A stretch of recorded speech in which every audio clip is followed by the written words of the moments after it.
le quebró, dejándolo agobiado por una deuda colosal. Su madre abandonó tanto al padre como a la hija, y se marchó sola, incapaz de soportar someter a Lina a una vida de constantes trastornos. Su padre tomó la desgarradora decisión de dejarla en un orfanato. De la noche a la mañana, Lina pasó de ser un cisne a un patito feo. Sin embargo, el oro verdadero siempre brilla. El excepcional talento de Lina fue rápidamente reconocido por el profesor de música de la escuela. El profesor invitó a Lina a participar en el concurso de piano más prestigioso de Japón. Lina aceptó sin dudarlo, para conseguir un buen resultado en el concurso. Lina se colaba en la escuela por la noche para practicar con el piano. Como hermana suya, Sally asumió la responsabilidad de vigilar. Si alguien las descubría, Sally desviaba la atención. Finalmente, en la víspera del concurso, Lina sacó una fotografía de su padre. Le dijo a Sally que los nombres de todos los participantes se publicarían en la página web oficial. Quizás su padre la vería y acudiría a ver su actuación. Esperaba que Sally pudiera retenerlo allí después. Esta era, al fin y al cabo, la verdadera razón por la que Lina se había presentado al concurso. Sally aceptó. El día del concurso, Lina se sentía totalmente segura de sus habilidades, al menos en cuanto a apariencia. Ya le llevo mucha ventaja, pensó, al subir al escenario. Lina recorrió con la mirada al público, pero su padre no estaba por ninguna parte. Entonces comenzó su actuación. Era como si esa pieza hubiera sido compuesta exclusivamente para los oídos de su padre. Sally también buscó con la mirada al padre de Lina entre el público. Finalmente, entró un hombre de mediana edad. Sally lo reconoció como el padre de Lina. Se apresuró a acercarse a él. Inesperadamente, el hombre se dispuso a marcharse al ver a Sally. Sally lo siguió, revelándole su identidad, y suplicándole que se quedara y conociera a Lina después de su actuación. El hombre se negó rotundamente. Sally intentó persuadirlo aún más, pero David intervino. David le explicó que el hombre tenía ahora una enorme deuda y se veía obligado a vivir en una habitación de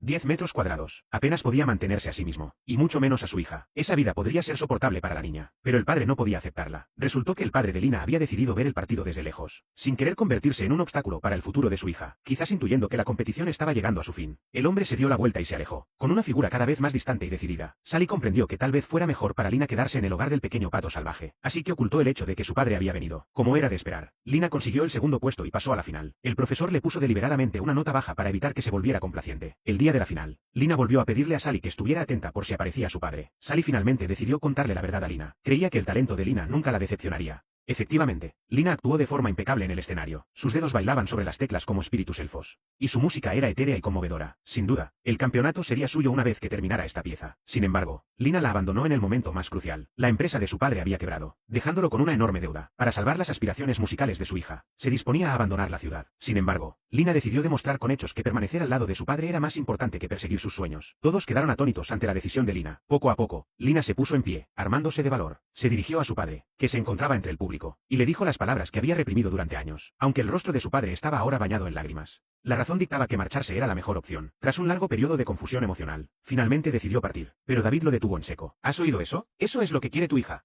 Si sigues decidiendo marcharte después de escuchar su súplica, nunca volverás a ser digno de llamarte padre. El padre de Lina se giró inmediatamente y se dirigió hacia su hija. En ese momento, tanto el padre como la hija ya lloraban desconsoladamente. Lina reprochó a su padre que se marchara. Su padre le prometió que nunca volvería a abandonarla. Sally miró a David y se dio cuenta de que Lina también se marchaba. Al volver a casa, Sally sintió una punzada de tristeza. Sin embargo, las niñas le dieron rápidamente una sorpresa. Resultó que Lina había vuelto para recoger sus cosas. Entonces, Lina sacó una gran bolsa de aperitivos. Lo que siguió fue la última noche de juerga entre las jóvenes antes de separarse. Al día siguiente, Lina fue al salón de música de la escuela. Había ido a despedirse del piano que había albergado todos sus sueños, porque estaba a punto de seguir a su padre y marcharse de la ciudad. En ese momento, entró el profesor. Lina esperaba que la reprendiera, por elegir a su padre en lugar del piano. En cambio, el profesor le hizo una pregunta peculiar. ¿Cuánto tiempo se tarda en viajar desde tu nueva casa a la ciudad? Al saber que la distancia no era grande, el profesor la invitó a su estudio. Lina respondió que había elegido a su padre en lugar del piano. El profesor insistió, ¿por qué asumiste que no podías tener ambas cosas? A Lina le preocupaba el coste, pero el profesor le dijo que no se preocupara. ¿No es una pianista con talento?, dijo. Evidentemente, el profesor había venido a aceptarla como alumna. ¿Y quién más que Sally podría haberlo convencido?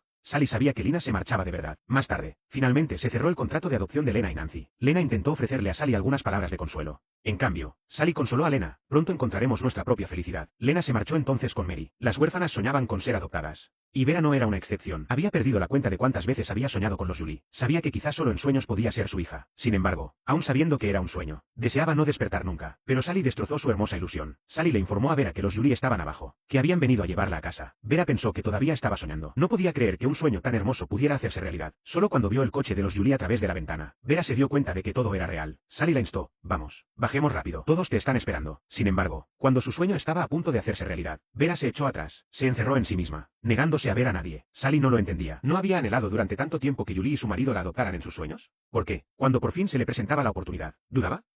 Quizá perdiendo la paciencia. Envió a Nora arriba para ver qué pasaba. Vera les gritó a todos que se marcharan. ¿Y sí, después de convertirme en su hija, nacen sus 2 hijos? ¿Qué será de mí? Solo entonces Sally se dio cuenta de que, en el fondo, Vera simplemente tenía miedo. Le transmitió las preocupaciones de Vera a Julie y a su marido. Pete, sin embargo, abordó pacientemente cada una de las preocupaciones de Vera una por una. Esto dejó a Sally agotada, subiendo y bajando las escaleras para transmitir mensajes entre ellos. Después de varias horas, Pete finalmente perdió los estribos. Si tienes alguna queja, mírame directamente a los ojos y di lo que piensas. Escucharé todo. Al oír que Pete se marchaba, Vera abrió apresuradamente la puerta, solo para encontrar el pasillo ya vacío. Entonces Pete dio un paso adelante y dijo, solo te estaba tomando el pelo. Vera le reveló entonces la verdad a Pete. Lejos de ofenderse, él le tomó la mano. Este gesto significaba que sus destinos estaban ahora indisolublemente unidos. Al ver a Pete llevar a Vera escaleras abajo, todos supieron que Vera encontraría sin duda la felicidad. Naturalmente, el final de la historia no estaría completo sin ese grito inolvidable. El orfanato, normalmente bullicioso por la noche, ahora parecía inquietantemente silencioso. Solo quedaban Nora y Sally. Sin embargo, Nora le informó a Sally que ella también se iría pronto. Nora había sido admitida en la escuela de enfermería y se mudaría al dormitorio. Esto le permitiría estudiar mientras buscaba una cura para sus ojos. Esto significaba que solo Sally se quedaría atrás. Sally se mantuvo optimista y le aseguró a Nora, tus ojos seguramente se curarán. Pero al caer la medianoche, Sally contempló sola la luna fuera de su ventana. Todos los demás niños habían encontrado su felicidad. Pero ¿dónde estaba la suya?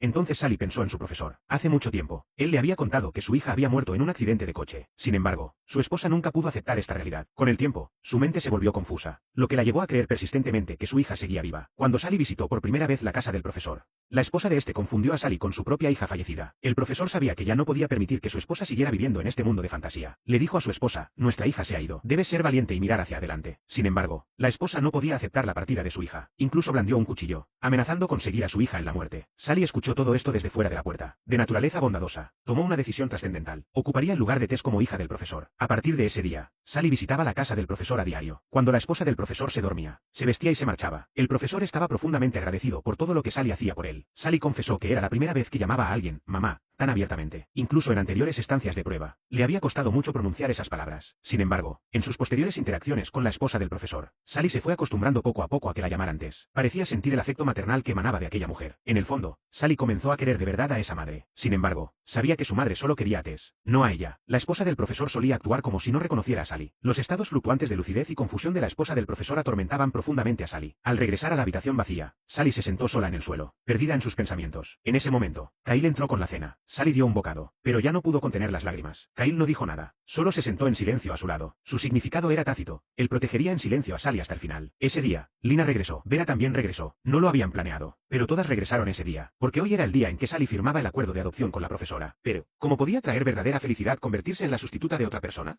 En ese momento, todas recordaron el cariño que Sally les había mostrado. Decidieron ir juntas y evitar que Sally hiciera una tontería. Lena le informó a David que Sally se había convertido en el sustituto de otra persona. David respondió que lo sabía desde el principio, pero esta era la elección de Sally. ¿No era siempre la forma de actuar de Sally ir donde la necesitaban? Lena admitió que esa era, efectivamente, la naturaleza de Sally. Siempre daba prioridad a los demás, sin importarle sus propias circunstancias. Sin embargo, precisamente por eso, Sally podría acabar convirtiéndose por completo en Tess. ¿Pero seguiría siendo Sally? Mary también percibió la gravedad de la situación. Ella también comenzó a instar a David a que reconsiderara su decisión. David respondió, ¿pero no es eso precisamente lo que quiere Sally? ¿Ser otra persona solo para quedarse con ellos? ¿No demuestra eso que adora a esa madre? Este es su primer intento de alcanzar la felicidad según sus propios términos. Sea cual sea la forma que adopte. Yo no podría soportar una situación así. Ella no es tú. No midas la felicidad de los demás según tus propios criterios. David no dijo nada y se dio la vuelta para marcharse. Se disponía a ayudar a Sally a firmar los papeles de adopción con su profesora. Pero Kyle se interpuso delante del coche, bloqueando el paso a David. Quería que David fuera a buscar a Sally y la trajera de vuelta. Kyle le dijo a David, solo tú puedes traer a Sally de vuelta, porque tú fuiste quien la encontró y la criaste durante todos estos años. Así que, aunque Sally nunca lo admita, en el fondo te reconoce como su padre. ¿Estás realmente dispuesto a abandonar a Sally por el bien de la llamada redención?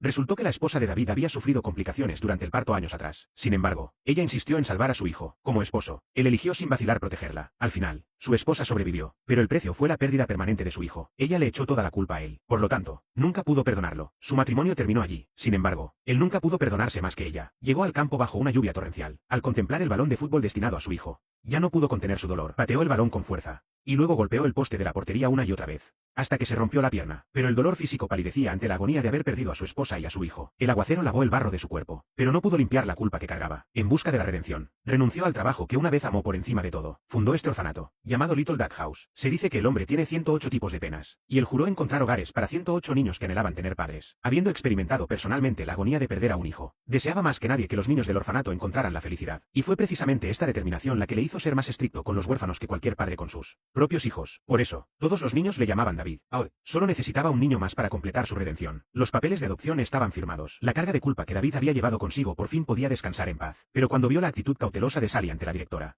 David se arrepintió, porque Sally era la niña que había criado desde que era un bebé. Él entendía mejor que nadie lo orgullosa que era Sally. Todos los niños de Little Duck House le temían, pero Sally era la única que no lo hacía. Sin embargo, ahora podía sentir claramente su temor, porque Sally era solo un sustituto de su hija. Sally temía no poder desempeñar ese papel de forma convincente. David ya no podía hacer la vista gorda. Arrugó el contrato de adopción en su puño. En ese momento, David se habría lanzado al abismo para sacar a Sally del infierno. David sacó a la luz todas las mentiras. Le dijo a la directora: esta es nuestra niña del orfanato, no su hija Tess. En realidad, la directora sabía desde hacía tiempo que Sally no era Tess. Simplemente se había negado a afrontar la realidad, engañándose a sí misma todo este tiempo. La perspicaz Sally también lo había intuido. Por eso leía constantemente las expresiones de la directora, sin atreverse a relajarse ni un momento. Porque Sally anhelaba desde lo más profundo de su corazón que la directora se convirtiera en su verdadera madre. Por eso Sally se había convertido voluntariamente en la sustituta de Tess. David imploró a la directora que mirara atentamente a Sally y viera si realmente era Tess. A pesar de los repetidos gritos de «mamá» de Sally, la directora siguió negándose. Más tarde, Sally buscó a David. Le exigió saber por qué le había quitado la felicidad que tanto le había costado conseguir. David respondió: si te vas, me sentiré terriblemente solo. Ya no podía ocultar su afecto por Sally. Hace tiempo que la consideraba como su propia hija. Los dos se abrazaron con fuerza, llorando desconsoladamente. En los días siguientes, David asumió las responsabilidades de un padre. Se aseguró de que Sally disfrutara de la infancia que otros niños merecían. Y así llega la historia a su fin. ¿Te gustó el resumen? ¿Qué piensan de hacer el resumen de la historia completa? Deja tu opinión en comentarios.